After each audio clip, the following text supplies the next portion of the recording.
In Joe Rogan's podcast 1518, famous American artist David Cho shares an unbelievable adventure, how, as a teenager, he set out into the heart of the Congo, chasing rumors of a living dinosaur.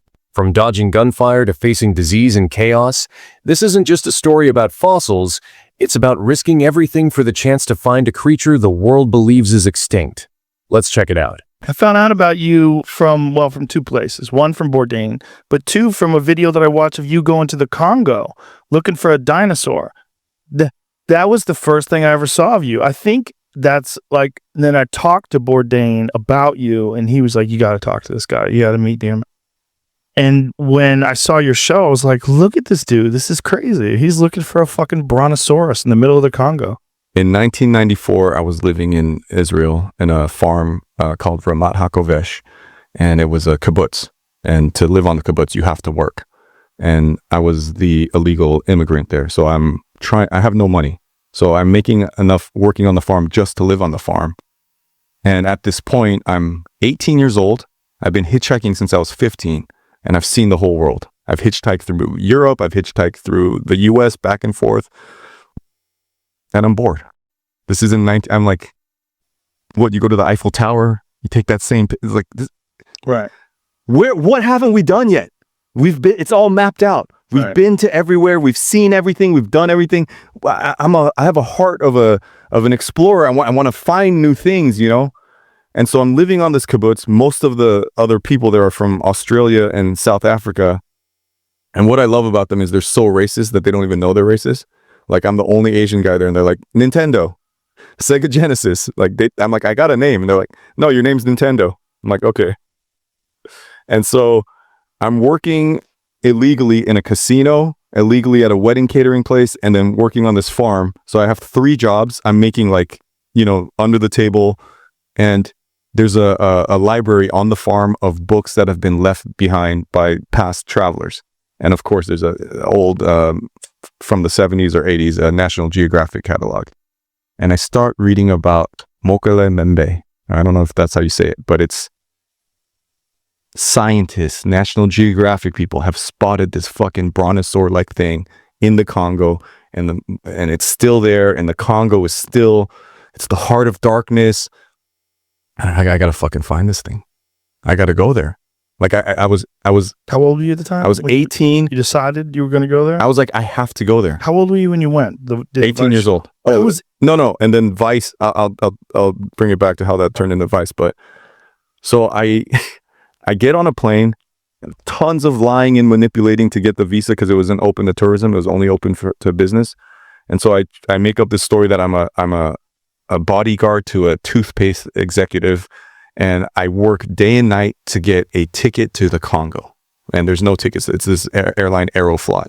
And I'm in Israel, which is close to Africa. But because it's this Russian airline, I get on this flight. It goes to Moscow and then Malta and then like 6 other African countries. And then it lands in Brazzaville. How long? Like 3 days, almost and like a shaky airplane, you know? And you know, everyone in there is the ones that got to get out.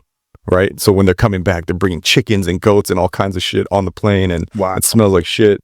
And I don't know. This is pre-internet, right? I don't have any information on the Congo except for I heard that there's a dinosaur there. What year? 94, 95. I lost track of time, but it was right after high school. So 18. So 19. no, you don't have a cell phone either. Then. No cell phone, nothing.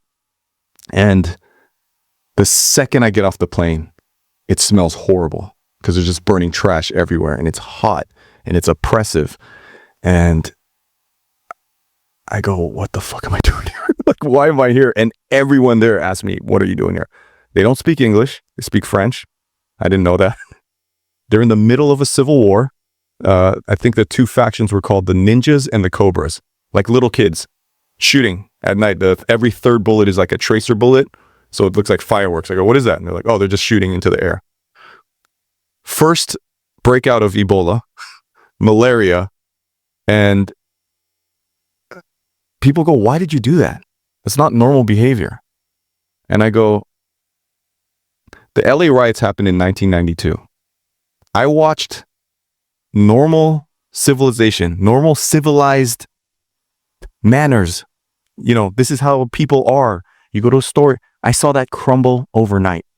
In one night, it went from fuck you, everything, let's burn down, let's rob, pillage, steal, everything. I go, oh, it could happen that fast. And once again, that same kind of, oh, I think I'm accepted in this country. I think people like me for me. And it's like, no, we don't want you. Get the fuck, go back to where you come from. So I think, and I could go on and on about all the traumas I've experienced in my life, but I hurt people. I was in a lot of pain. I was like, I didn't like Korean people. I didn't like myself. I'd experienced a lot of abuse from black people. And I just I didn't know anything. There was no internet. I felt like an alien. I'm like, I don't belong anywhere. So I would go, everyone goes, don't go to Bosnia. Don't go to the Congo. Don't go to the Gaza Strip. And I'm going to go every fucking place. My life has been very reactionary, right? My life has been like, you don't tell me what to do. You don't tell me how to podcast. I'm going to stick a butt plug in my, Right. I'm going to do what, so I'm in the Congo and it's in a full-blown war. There's people being, and everyone's like, who are you? Oh my God. Who is this blonde Asian here? Like I had my hair dyed then too. And so I could go and tell a million stories about the Congo, but at some point. Why you were looking for this brontosaurus for real, or you just wanted to go to the Congo as well? What I know the kids like to say 100%. I've heard you say it too. Yeah. Why not 99% just to leave 1% for down? 99% I was there for the dinosaur. Like I was so young and dumb and stupid and ignorant where I truly thought I was going to find it. Like I didn't know enough about everything made sense to me, because anyone listening to this right now, we're talking about a story from 20 years ago, right? Right.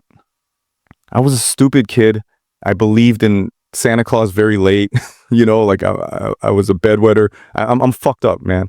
So when I finally did get to the jungle, I got out of Brazzaville. I got to this jungle area called Hueso. Then I believed, because the spiders are this big and the frogs are this big, and how big are the frogs? Just everything looks insane. The snakes, they got snakes out here this big. Like it was like, okay, now I believe. Now in podcast 2007, the conversation takes a hilarious twist when he and famous American comedian Adrian Iapolucci dive into one of the strangest facts you'll ever hear: dinosaur urine. What starts as normal talk quickly turns into a mind-bending mix of comedy and curiosity, leaving Rogan stunned at how bizarre and fascinating nature's history can be. Watch yourself. Piss is just dirty water. If you're drinking water, you're drinking dinosaur piss. I love it. Do you know that? Like all water on Earth at one point in time, if you just think statistically, the hundreds of millions of years that dinosaurs were around, all that water at some point in time was filtered out of a dinosaur's dick. That sounds insane and not true. I think it's true. I don't think that's true. Let's see. Okay. All water. How would you Google it? Is your work computer just have the worst stuff on it? It's a separate browser. I definitely use. Yeah, well, how would you phrase that? Every glass of water you drink originally was in dinosaur urine. Dinosaurs drink the same water as us. Or originally was dinosaur urine. I want it to be urine. I want it to be real specific. All the water you drink came from dinosaur urine. Just be ridiculous. Well, the way I asked it, or someone did ask the question you're asking, right? You are drinking dinosaur pee every day. Here's why. Yeah, there you go. Yeah, you are drinking dinosaur pee every day. Here's why. From Tech Times. The average American drinks 4 cups of water every day, according to the U.S. Department of Agriculture. This is far short of the recommended 8 glasses, blah, blah, blah. Whether it's tapped, filtered, bottled, sparkling, or sourced from the Himalayan glaciers and sparkled with gold dust, you are actually drinking the liquid waste of an ancient beast, says a science-centric YouTube channel, Curious Minds. A video explaining this theory says that every small percentage of all the water in the world is available for drinking purposes, but it's still a huge amount of water to provide for the needs of every human being that's ever walked on the surface of the earth for the last 200,000 years. Every year, around 121,000 cubic miles of water, about the equivalent of 42 Lake Superiors, falls down on Earth, constantly flows to the rivers, lakes, ground, reservoirs, and everywhere else it passes through, including inside the guts of people and the animals that drink it. So, what do dinosaurs have to do with all this? Unlike humans, who have been on Earth for a tiny fraction of the 186 million years that dinosaurs ruled the planet, the beasts were here far longer than we have ever been. In that long span of time, it's very likely that the dinosaurs have drunk all the water available back then. And then all the water available now is simply water that has passed through a dinosaur's kidneys, making its way through the never-ending water cycle. That's crazy that dinosaurs were around for 186 million years. If you told me they were around for 100 years, I would have believed it. Nothing about dinosaurs. Yeah, they were around forever. If it wasn't for that rock, they'd still be around. It's crazy. Yeah. And now we get to drink their piss. So that's what's interesting about life on other planets. Like, if something like the dinosaurs does exist, it takes something like the Yucatan impact to kill them. And then the little scrambly little rodents and shit eventually evolve to become humans. But if that doesn't happen, forever and ever and ever, it's just dinosaurs fucking things up. And no one ever builds a house. No one ever gets a Tesla. Just pissing. Yeah, every time you go outside, raptors tear you apart. You live in like tiny caves, and they try to find you in there, and they drag your kids out. In another Joe Rogan's podcast number, 1307, a hilarious moment pops up when the conversation takes a wild turn toward dinosaurs. What starts as casual conversation suddenly transforms into an unexpected and funny reflection about having a dinosaur right in the middle of someone's front entrance.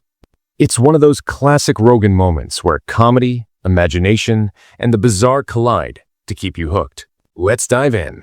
You know what's interesting to me? People that buy dinosaur skeletons. Apparently there's a giant market for them in China. They'll spend like $1 million and buy a dinosaur skeleton. You walk in this motherfucker's house. Fuck your artwork, bitch. That's pretty bad. I got a goddamn T-Rex in my living room. Can you imagine? You walk into some guy's palace, some emerald palace, and you open these 2 fucking teak wood doors, and you see a dinosaur in the middle of his front entrance. That's what they're going for. So they're buying these. There's nothing. Nicolas Cage returns stolen Mongolian dinosaur skull he bought at gallery. Tyrannosaurus. What is that animal? Tyrannosaurus bataar. Have you heard of that? Bataar. Well, it will be repatriated. I like that word. After it was bought by the actor from Beverly Hills Gallery in 2007, a T-Rex skull. Wow. What? He bought it for $276,000. That's a pretty good deal. Well, it was 2007, I think he said. Shit wasn't worth as much back then. Fuck, man. Now, nothing stops you in your tracks. And like, Museum of Natural History is a good fucking dinosaur skeleton. Especially the ones that eat things, like eat meat. I don't want that big-ass, stupid plant-eating brontosaurus. Get that bitch out of my face. What is that? That's a weird elephant. He's a fucking vegan. Who wants to hang out with a vegan? Get him out of here. I'm not scared. I want to see teeth. Let me see teeth and claws. What a shit design, huh? Giant head, little tiny baby arms. Yeah. Like, what a shit design. All right. Like, what is he doing with those arms? What the fuck is the purpose of those arms? And this is the only animal that I can think of that developed that way. And was he a plant eater? No. T-Rex? Oh, T-Rex. Yeah. Yeah, T-Rex was, they don't know if T-Rex was a predator or if T-Rex was a scavenger. They think by the shape, there's some talk that by the shape of his bones, that what he might have been doing was using those bones to crush giant dinosaur bones. Uh-huh. And that like he might be surviving on dead things. Yeah. And that they also had some speculation that they might have had, they don't know what they really looked like because they don't know the skin color. They had some speculation that they might have had faces like vultures, like red, fucked up, really brightly colored faces, just to let you know they're disgusting. And they're here to, because like when you see vultures, it's not a coincidence that they're the grossest fucking looking animal on the planet, and all they eat is dead shit. Yeah. And they're big. Vultures are fucking big. That's a big animal, flopping around with these giant wings, but we're not nearly as impressed by them as we are with an eagle. You see, like, the vulture's never going to be that fucking national bird. Get out of here with that bullshit. Yeah. We kill it ourselves, bro. We're not here for some scavenger ass, fucked up, red-faced, stupid bird. Yeah. Smithsonian, I think it opens on the 8th of June. They have this brand new deep time Oh, that's an Irish elk. natural history dinosaur exhibit. And this is some of the highlights of what they have there. They have this like T-Rex What? eating a triceratops, Yeah, giant Irish elk, a saber-toothed cat, bunch of cool stuff. Like you're just talking about it. So I'm sure they might have some of these answers to the questions. And this is where? Which? You see Smithsonian Natural History. When does this come out? It's opening now. So like they just built it and they're just doing all the prep. Seems pretty cool. Yeah, I mean, who owns the dinosaur skeletons? Who owns that? The Smithsonian, I think, it's free because it's U.S. taxes. So some of the stuff, I guess, we technically own. I guess I don't. Is it DC or New York? One of them doesn't charge for any of the museums. I think it might be DC. Yes, Smithsonian stuff is all free.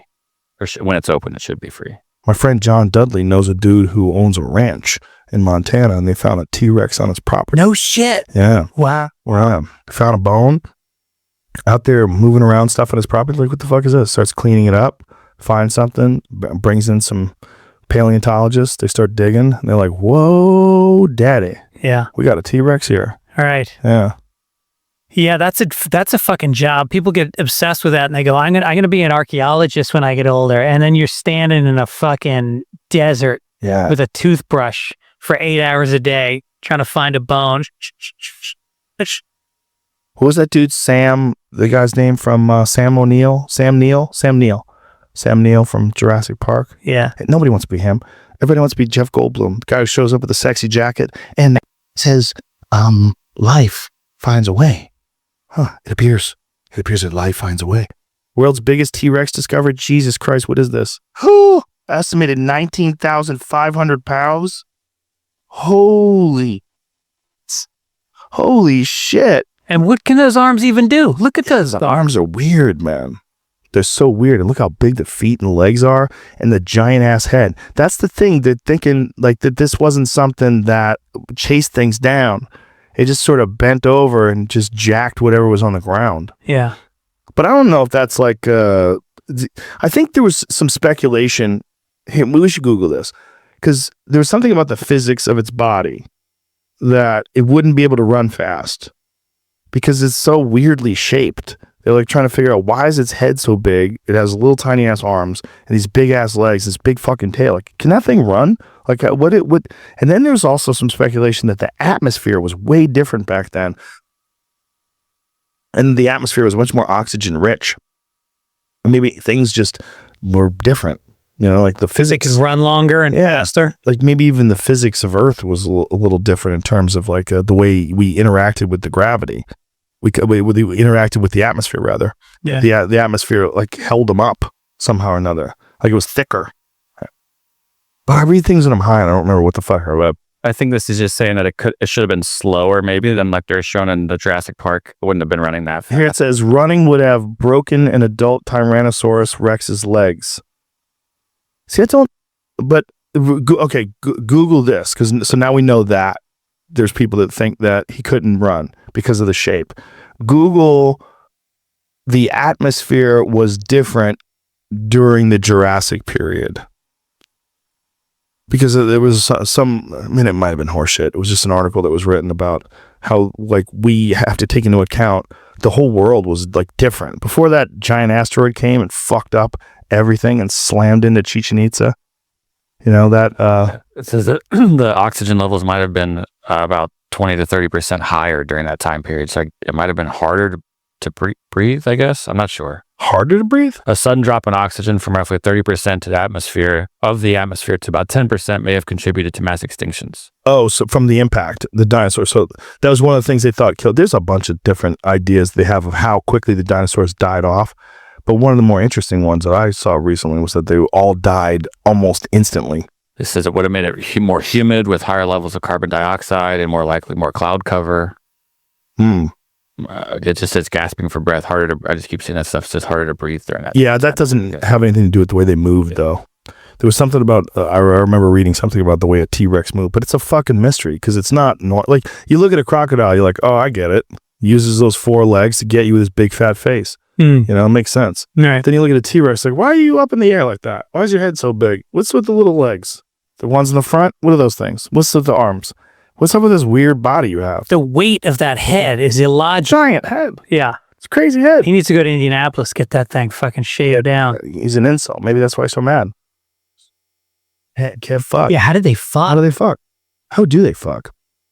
Jesus Christ, with that tail. How do you get at the pussy with that tail? That's a crazy ass tail. Yeah. You'd have to come at it from the side.